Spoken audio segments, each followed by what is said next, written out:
नमस्ते सदा वत्सले मातृभूमि। हम लोग चर्चा करने जा रहे हैं बांग्लादेश में बसे रोहिंग्याओं को लेकर।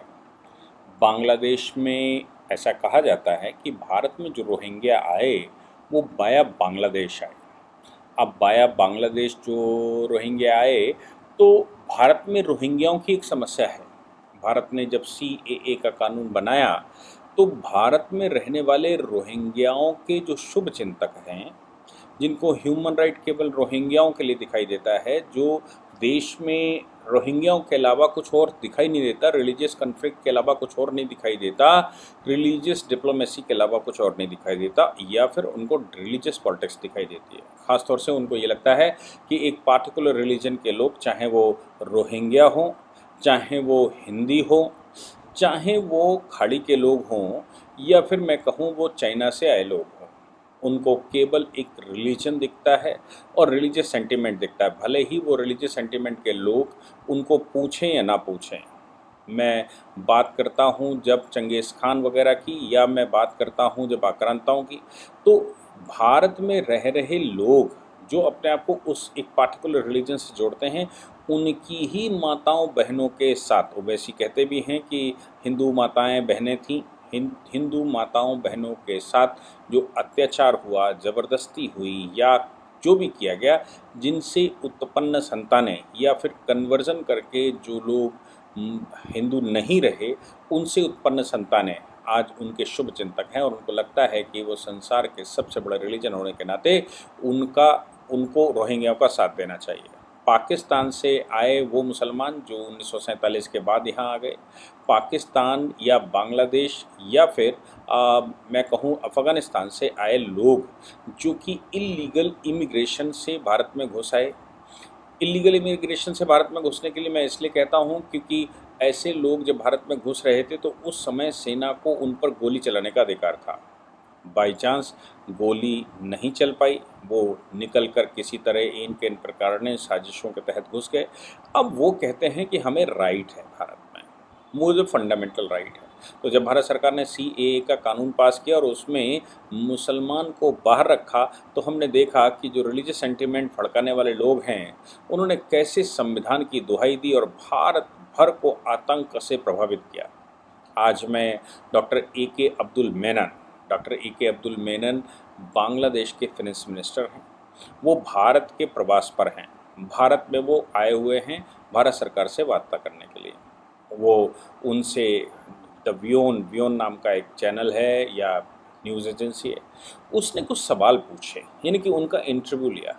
उनका इंटरव्यू लेते समय उन्होंने पूछा कि भाई क्या इशू हैं आपके जो आप भारत के साथ डिस्कस करना चाहते हैं, जो आप यहाँ डिस्कस करने आए। तो उन्होंने दो इशू बताए। एक तो टेररिज्म। अब आप सोचिए कि टेररिज्म इशू, पाकिस्तान तो कहता है गुड टेररिज्म बैड टेररिज्म होता है, और पाकिस्तान ही सबसे बड़ा टेररिज्म का प्रणेता और जनेता है। भारत में भी टेररिज्म बढ़ाने में सबसे बड़ा योगदान अगर किसी का आता है तो वो पाकिस्तान का है। भारत के लोगों को भी टेररिस्ट बनाने का काम पाकिस्तान करता है, और तमाम तरह के रिलीजियस सेंटिमेंट से भड़का कर वो भारत में ही आतंकवाद फैलाना चाहता है। ऐसी पाकिस्तान जहां टेररिस्ट का जनक हो, वहां बांग्लादेश भारत में घुसता है और बांग्लादेश भारत में आकर ये कहता है कि मुझे मोदी जी का सहयोग चाहिए। मुझे मोदी जी का सहयोग इसलिए चाहिए क्योंकि जीरो टॉलरेंस की, टेररिज्म पर जीरो टॉलरेंस की पॉलिसी बांग्लादेश के प्रधानमंत्री शेख हसीना ने कर रखी है, और वो किसी भी तरह से उस पॉलिसी से पीछे नहीं हटना चाहती। वो बांग्लादेश के प्रधानमंत्री होने के नाते उनका सीधा कहना है कि टेररिज्म पर जीरो टॉलरेंस है। दूसरी बात जो उन्होंने कही वो बड़ी ख़तरनाक है। जैसे मैंने कहा कि रोहिंग्याओं को भारत में, जम्मू कश्मीर की सरकार ने भी, जम्मू कश्मीर की सरकार से मतलब है कि वो प्रशासनिक जम्मू कश्मीर, यूनियन टेरिटरी जम्मू कश्मीर से पहले जम्मू कश्मीर के जो रूलर, जो शासक वहाँ बैठ रहे थे या जो वहाँ सरकारें बैठ रही थीं, उन सरकारों ने रोहिंग्याओं को वहाँ पूरी फैसिलिटी दी। वो तो आज की केंद्र शासित सरकार है जिसने उनसे आईडी मांग ली, जिसने उनसे सवाल पूछ लिए। तो डिटेंशन सेंटर में ले जाने के लिए बोर्ड में दाखिल कर दिया। बोर्ड में दाखिल करने का मतलब है उनमें से उठाकर जो बोर्ड है इलीगल इमिग्रेंट का या डिटेंशन सेंटर का, उनमें रख दिया तो बताना पड़ेगा आप कहाँ से आए। तो कोई कहता है मैं बांग्लादेश से आया, तो कोई कहता है कि मैं म्यांमार से आया। बांग्लादेश मुस्लिम कंट्री होने के नाते, इस्लामिक कंट्री होने के नाते, हालांकि वो भारत के ज़्यादा नज़दीक है, पाकिस्तान के ज़्यादा अंगेस्ट है, लेकिन फिर भी पाकिस्तान पिछले जब 2004 से लेकर 2014 की सरकार बैठी तो पाकिस्तान ने बांग्लादेश में अच्छी खासे स्थान बनाया और पाकिस्तान के थ्रू चाइना ने भी अच्छा स्थान बनाया था।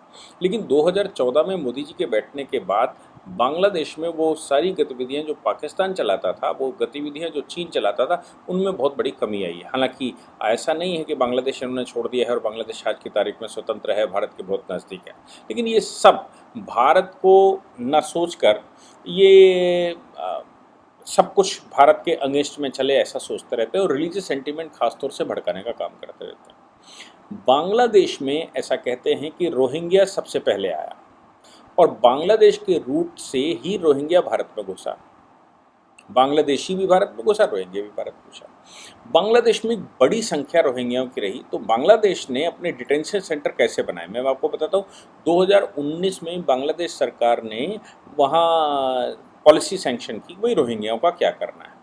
2020 में उन्होंने बांग्लादेश की जो मेनलैंड है, वो मेनलैंड से 31 किलोमीटर की दूरी पर एक डिटेंशन सेंटर बनाया। वो डिटेंशन सेंटर वहाँ की नेवी ने ये तय किया कि वो उसको इन बांग्लादेशियों को वहाँ ले जाएंगे।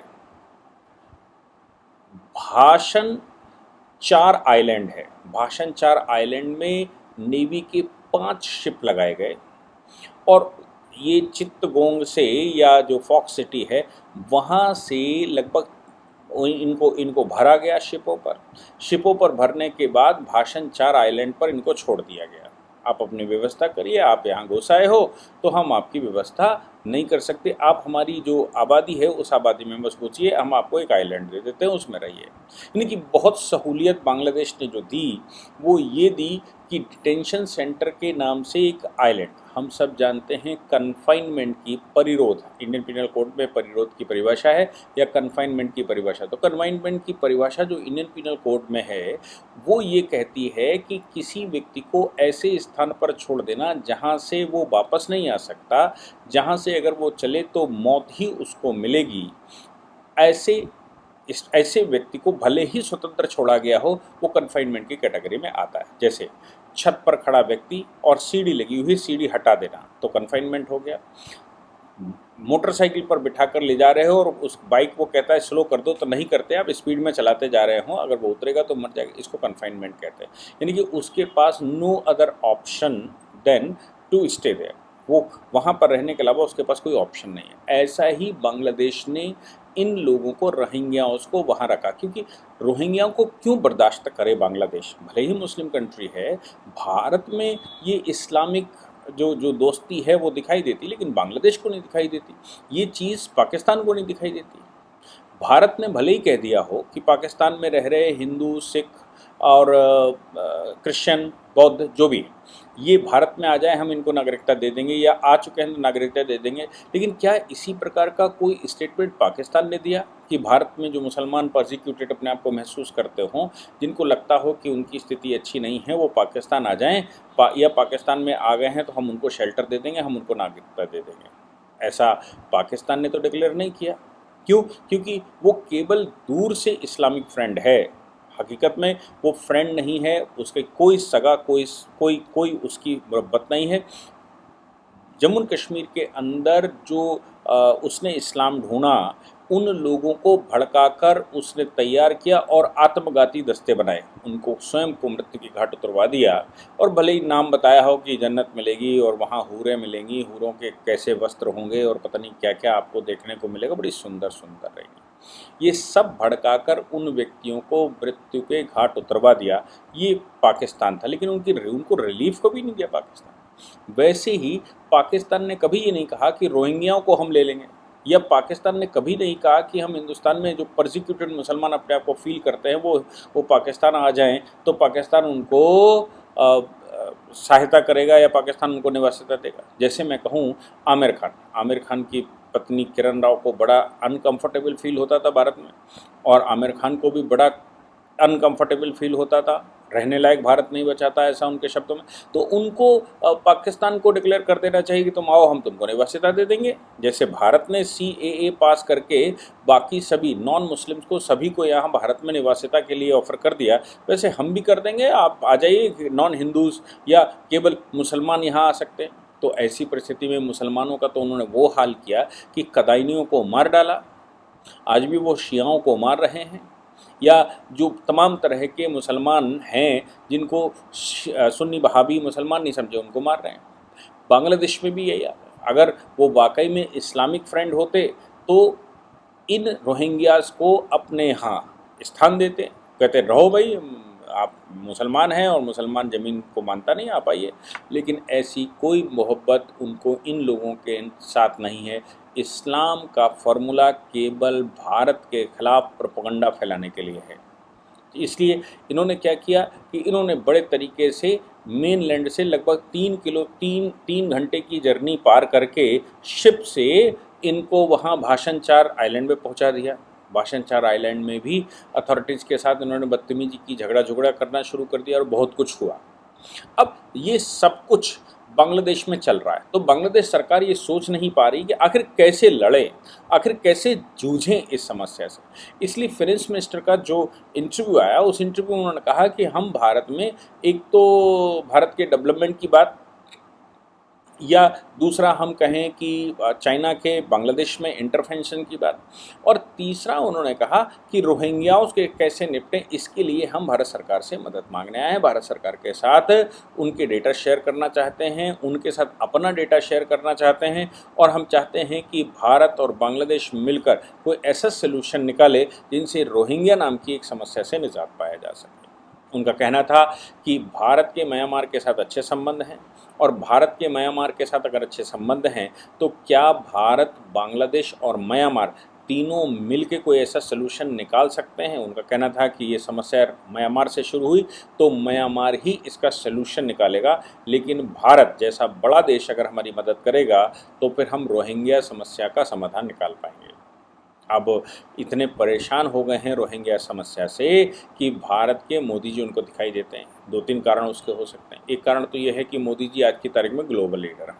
दूसरा कारण ये हो सकता है कि भारत में रहने वाले, हालांकि बांग्लादेश भी भारत का ही हिस्सा हुआ करता था, लेकिन भारत आज भी, जब हिंदू राष्ट्र बचा है, इस्लामिक कंट्री उससे बाहर हो गए, तो भारत जो हिंदू राष्ट्र है वो 800 वर्षों तक आक्रांताओं से लड़ने का अनुभव रखता है। लंबे समय से आक्रांताओं से लड़ता आया, और भारत ही एक ऐसा देश है जो 800 वर्षों तक लड़ने के बावजूद अभी बचा हुआ है, और वो लड़ रहा है, लगातार लड़ रहा है, निर्भीक तरीके से लड़ रहा है, एक विचारधारा से लड़ रहा है। भारत भूमि को बर्बाद नहीं होने देंगे, इसलिए वो दृढ़ संकल्पित है।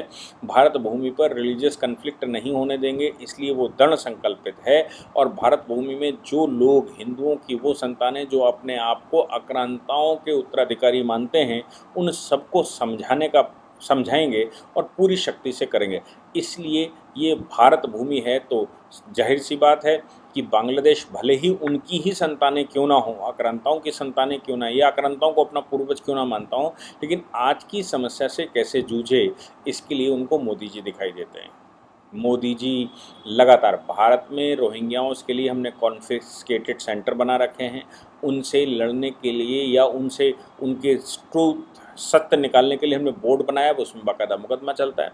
उस बोर्ड में कन्फाइनमेंट सेंटर में रखते हैं और उसके बाद उसको डिपोर्ट करने के लिए, म्यांमार में डिपोर्ट करने के लिए तैयार हो जाते हैं। म्यांमार सरकार ने लगातार भारत से यह आश्वासन दिया। आंग सान सू की जिस समय जेल के बाहर थी और भारत की विजिट पर थी, उन्होंने साफ कहा था कि रोहिंग्या समस्या को मैं सॉल्व कर लूँगी और रोहिंग्याओं को मैं अपने देश में वापस लेने को तैयार हूँ। भारत उसको डिपोर्ट करना चाहता है तो भारत आइडेंटिफाई करे, एक मुकदमा चलाए, हम भी सेटिस्फाइड होंगे, डेटा हमको दे और फिर हम इनको वापस ले लेंगे।